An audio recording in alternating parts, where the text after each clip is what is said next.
प्यारे बच्चों, आज हम कक्षा 7वीं विषय हिंदी पुस्तक वसंत भाग 2 उप विषय रहीम के दोहे पाठ 11 का व्याख्यान 1 पढ़ेंगे। यह पाठ एक ही व्याख्यान का है और उसके इस व्याख्यान में हम दोहों के अर्थ जानेंगे, पाठ में आए कठिन शब्दों के अर्थ जानेंगे, कवि परिचय करेंगे और पाठ के जो अभ्यास प्रश्नोत्तर हैं उनकी चर्चा भी हम इसी व्याख्यान में करेंगे। साथ ही साथ कुछ अन्य प्रश्न भी जो हैं उनकी चर्चा भी मैं आपके साथ इस व्याख्यान में करूंगी। तो चलिए शुरू करते हैं अपना व्याख्यान 1 पाठ 11।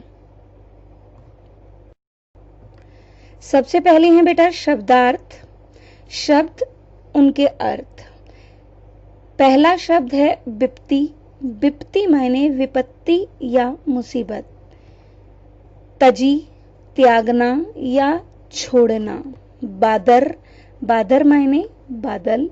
सरवर, सरवर सरोवर तालाब। सांचे, सांचे का अर्थ है सच्चे। पर काज हित, पर काज मायने पर मायने दूसरों दूसरे, काज मायने के काम, हित मायने भलाई। तो दूसरों की भलाई के लिए किए गए काम या दूसरों की भलाई के लिए। पर काज हित दूसरों की भलाई के लिए। अगला शब्द है मछरी, मछली। नीर जल, मेघ बारिश। शीत शीत। तरवर पेड़। पाछिली पिछली। फिर से कर रही हूं मैं। मछरी मछली, नीर जल, मेघ बारिश, शीत शीत, तरवर पेड़, पाछिली पिछली। अब हम जानेंगे कवि परिचय। जैसा कि हम जानते हैं कि इस पाठ के कवि हैं रहीम दास जी। तो रहीम दास जी का पूरा नाम अब्दुल रहीम खान खाना। क्या था पूरा नाम? अब्दुल रहीम खान खाना। जन्म, उनका जन्म कब और कहाँ हुआ? उनका जन्म हुआ 17 दिसंबर 1556 को लाहौर, जो कि अब कहाँ है? पाकिस्तान में हुआ। प्रमुख रचनाएं, उनकी कुछ प्रमुख रचनाएं तुझके बाबरी, नई का भेद, आईने अकबरी आदि हैं। ये पहला दोहा है। कही रहीम संपत्ति सगे, कही रहीम संपत्ति सगे, बनत बहुत बहुरीत, विपत्ति कसौटी जे कसे, तेई सांचे मीत। कही रहीम यानी कि रहीम दास जी कहते हैं कि संपत्ति सगे, जब आपके पास धन दौलत होती है, अर्थात आप जब धनी होते हैं, बहुत सारा पैसा होता है आपके पास। बनत बहुत बहुरीत, तो आपके दूर दूर के रिश्तेदार भी आपके अपना और सगा बनने की कोशिश करते हैं, प्रयास करते हैं। विपत्ति कसौटी जे कसे, तेई सांचे मीत, लेकिन वो आपके अपने सगे नहीं होते, सच्चे नहीं होते। आपका अपना सच्चा मित्र जो है, मीत जो है, वो कौन है? जो विपत्ति के समय, विपत्ति मायने मुसीबत, संकट, दुख, दुख के समय में आपके साथ खड़ा है, आपका साथ देता है, वही आपका सच्चा मीत है। तो जरा अब इसका अर्थ फिर से पढ़ लेते हैं। रहीम के दोहे अर्थ सहित। तो रहीम के इस दोहे में वे कहते हैं कि जब हमारे पास धन होता है, अर्थात जब हम धनी होते हैं, तो दूर दूर के लोग भी, यानी कि हमारे दूर दूर के रिश्तेदार भी हमारे क्या बनने की कोशिश करते हैं? सगा बनने की, और अनेक रीतियों से यानी अलग अलग तरीकों से। तो दूर दूर के लोग भी अनेक रीतियों यानी अलग अलग तरीकों से के द्वारा हमारे सगे बनने का, अर्थात मित्र बनने का प्रयास करते हैं। लेकिन जो लोग विपत्ति रूपी कसौटी पर खरे उतरते हैं अर्थात संकट के समय में हमारी सहायता करते हैं, असलियत में वही हमारे सच्चे मित्र होते हैं। तो वास्तविक रूप में कौन हमारा सच्चा मित्र है? जो मुसीबत के समय, संकट के समय हमारा साथ दे, तब नहीं जब हमारे पास खूब धन दौलत हो, ऐशो आराम हो, तब वो आकर हमारा मित्र बनना चाहे। दूसरा दोहा है, जाल परे जल जात बही, तजी मीनन को मोह, रहीमन मछरी नीर को तऊ न छाड़ती छोह। फिर से पढ़ रही हूं दोहा, जाल परे जल जात बही, तजी मीनन को मोह, रहीमन मछरी नीर को तऊ न छाड़ती छोह। जाल परे जल जात बही, जाल नेट, जब पानी में मछली को पकड़ने के लिए जाल डाला जाता है तो जल जात बही, उस जाल में से जल जो है ना वो बह जाता है, क्योंकि उसको मछली से कोई मोह नहीं है। लेकिन मछली को जल से मोह है, प्रेम है। यहाँ पर जो प्रेम है, मोह है, उसी को दर्शाया गया है कि लेकिन मछली को जो है जल से बहुत प्यार है। तभी वो क्या करती है, जैसे ही रहीमन मछली नीर को तऊ न छाड़ती छोह का अर्थ है मछली जो है वो जल का साथ, मोह, प्यार नहीं छोड़ पाती है। इसलिए जब वो जल से बाहर निकलती है, यानी कि जाल में फंस जाती है, पानी से अलग हो जाती है, जल से अलग हो जाती है, तो वो क्या करती है, वो मर जाती है, अपना जीवन त्याग देती है। क्योंकि आपने कविता सुनी होगी, मछली जल की रानी है, जीवन उसका पानी है, हाथ लगाओ डर जाएगी, बाहर निकालो मर जाएगी। यानी कि मछली को जो है जल से अत्यधिक प्रेम है और उसका ये मोह प्रेम जो है, जैसे ही वो जल से अलग होती है वो मृत्यु को प्राप्त हो जाती है, यानी कि अपने प्राणों को त्याग देती है। फिर से कर लेते हैं इसका अर्थ। रहीमदास जी के इस दोहे में उन्होंने सच्चे प्रेम के बारे में बताया है।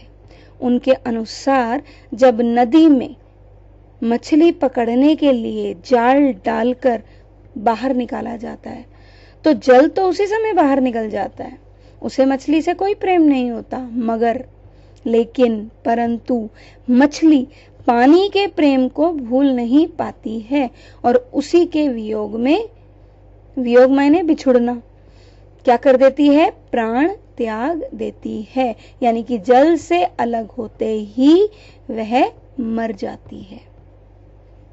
क्लियर? अब चलते हैं अपने अगले दोहे की।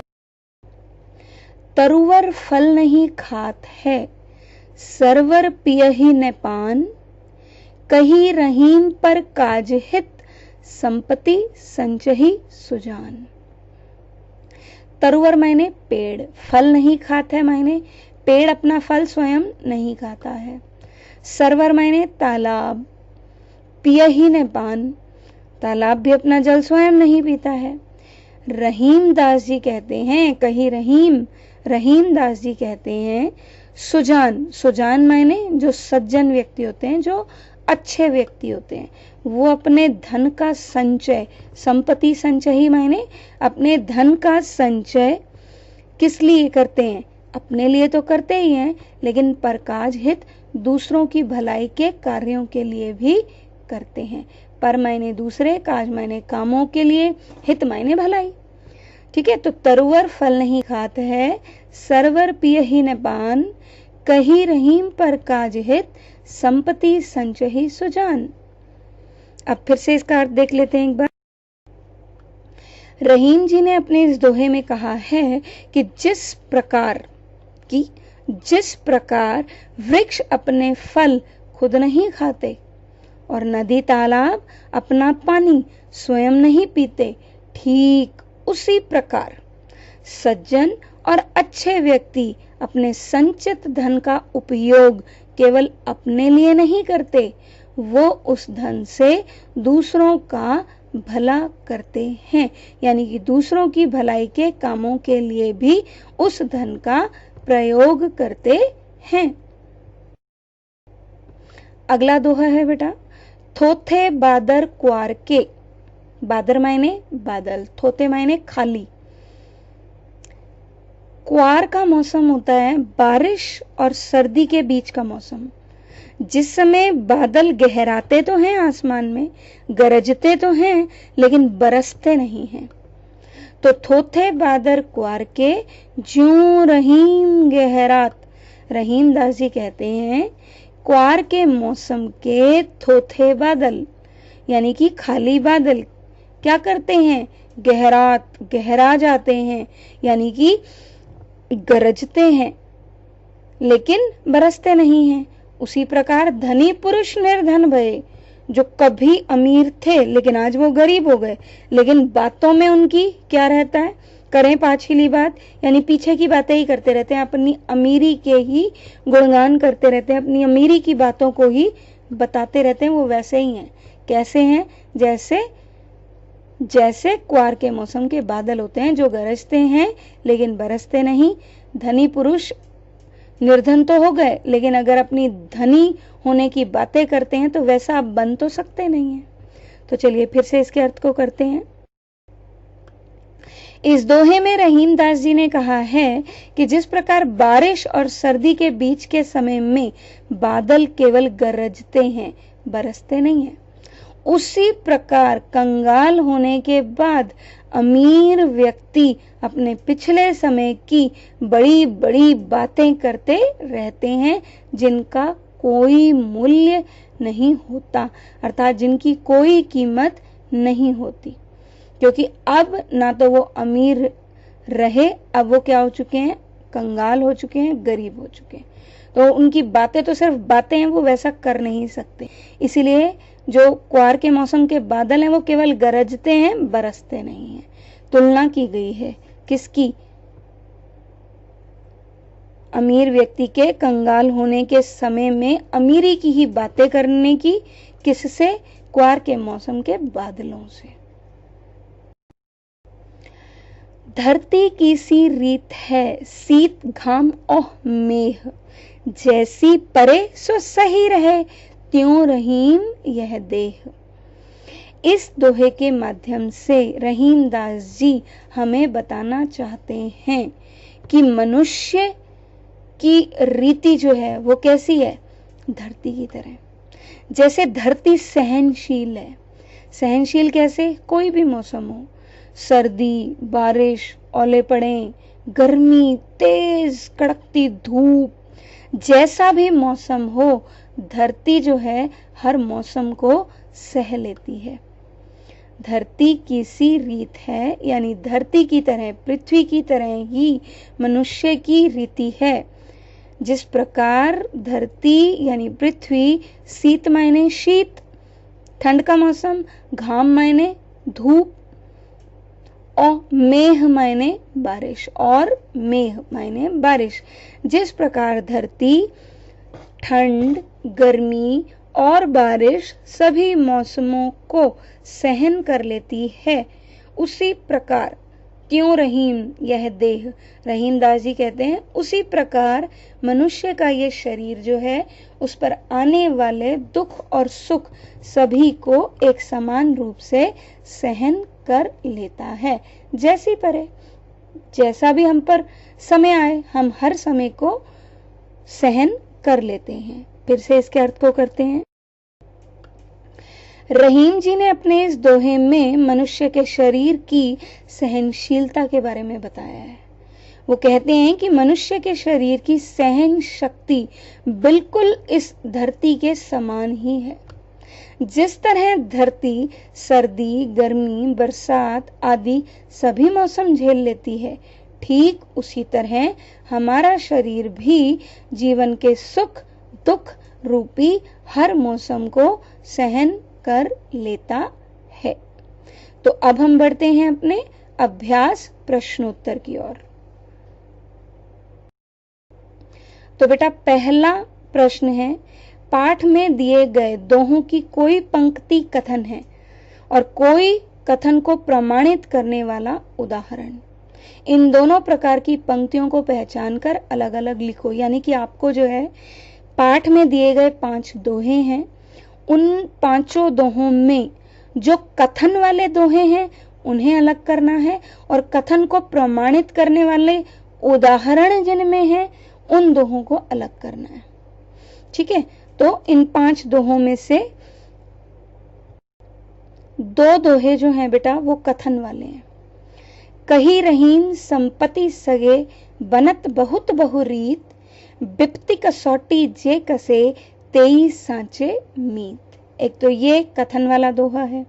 दूसरा, जाल परे जल जात बही तजिमीनन को मोह, रहीमन मछरी नीर को तऊ न छाड़ती छोह। ये भी कैसा दोहा है जिसमें कथन है, कथन का उदाहरण नहीं दिया, कथन दिया है, बात कही गई है, उसका कोई एग्जाम्पल नहीं दिया गया है। ठीक है, तो अब अगला हम पढ़ेंगे कथन को प्रमाणित करने के लिए दिए गए उदाहरणों वाले दोहे। हाँ, कथन को प्रमाणित करने वाले दोहे कौन कौन से हैं? तरुअर फल नहीं खात है, सरवर पियत ने पान। यानी कि सुजान व्यक्ति, सज्जन व्यक्ति की तुलना किससे की गई है? तरुअर से, सरवर से, यानी पेड़ से, तालाब से। कि जिस प्रकार पेड़ और तालाब अपना जल स्वयं, पेड़ अपना फल स्वयं नहीं खाता और तालाब और नदी अपना जल पानी स्वयं नहीं पीता, तो उसी प्रकार रहीमदास जी कहते हैं कि सज्जन व्यक्ति भी अपने धन का संचय अपने लिए नहीं, दूसरों की भलाई के कामों के लिए भी करते हैं। तो दूसरा है धरती की सी रीत है। फिर धरती से हमारे शरीर की तुलना की गई है। कथन को प्रमाणित करने के लिए क्या दिया गया है? उदाहरण दिया गया है। ठीक है, तो थोथे बादर कुहार के ज्यों रहीम गहरात। अब जो है धनी पुरुष निर्धन हो गए, पिछली बातों को करते रहते हैं, उनकी तुलना किससे की गई है? उनके लिए क्या उदाहरण दिया गया है कि वो वैसे ही हैं जैसे कुआर के खाली बादल। थोथे बादर कुआर के ज्यों रहीम गहरात, धनी पुरुष निर्धन भये करे पांचली बात। अगला प्रश्न है बेटा, रहीम ने कुआर के मौसम में गरजने वाले बादलों की तुलना ऐसे निर्धन व्यक्तियों से क्यों की है जो पहले कभी धनी थे और बीती बातों को बताकर दूसरों को प्रभावित करना चाहते हैं? दोहे के आधार पर आप सावन के बरसने और गरजने वाले बादलों के विषय में क्या कहना चाहेंगे? तो हमारा उत्तर है, रहीम ने आश्विन यानी कुआर के महीने में आसमान में छाने वाले बादलों की तुलना निर्धन हो गए धनी व्यक्तियों से इसलिए की है क्योंकि दोनों गरज कर रह जाते हैं, कुछ कर नहीं पाते। यानी निर्धन व्यक्ति जो है केवल अपनी अमीरी की बातें कर सकता है, धन उसका लौटकर वापस उसके पास नहीं आ सकता। इसी प्रकार कुआर के बादल केवल गरज सकते हैं लेकिन बरस नहीं सकते। बादल बरस नहीं पाते, निर्धन व्यक्ति का धन लौटकर नहीं आता। जो अपने बीते हुए सुखी दिनों की बात करते रहते हैं उनकी बातें बेकार और वर्तमान परिस्थितियों में अर्थहीन होती हैं। अब इसी प्रश्न में हमसे एक चीज और पूछी गई, क्या कि दोहे के आधार पर हमें बताना है कि सावन के बरसने वाले बादल धनी व्यक्ति की तरह हैं। कैसे हैं? जो गरजते हैं साथ साथ बरसते भी हैं। लेकिन कुआर के गरजने वाले बादल कैसे हैं? निर्धन व्यक्ति के जैसे, जो अपनी पुरानी बातों को, पिछली बातों को, यानी जब वो धनी था उन बातों को कर सकते हैं, केवल अपना धन लौटा नहीं सकते। तो अब बेटा इस पाठ के कुछ अन्य प्रश्न मैं आपको कराऊंगी। मौखिक प्रश्नोत्तर, ये कुछ अन्य मौखिक प्रश्नोत्तर हैं जिनकी चर्चा मैं आपके साथ करूंगी।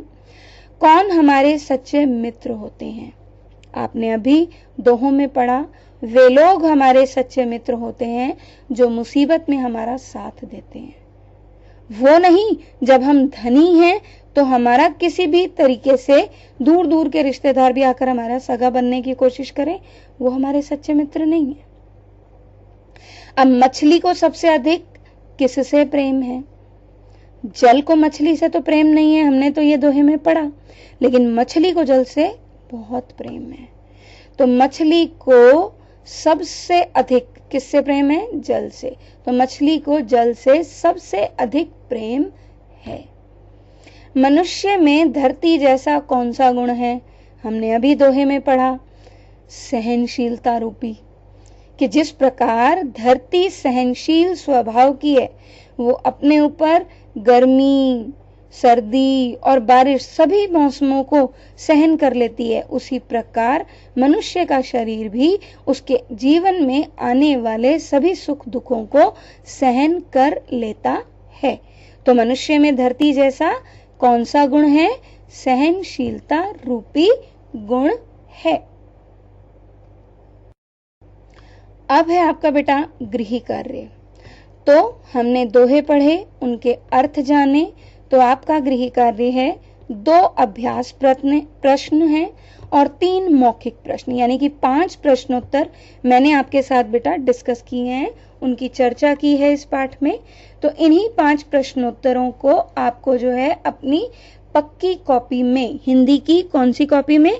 पक्की कॉपी में लिखना है और साथ ही साथ इन प्रश्नोत्तरों को आपको याद भी करना है। धन्यवाद, मिलते हैं अगले व्याख्यान में।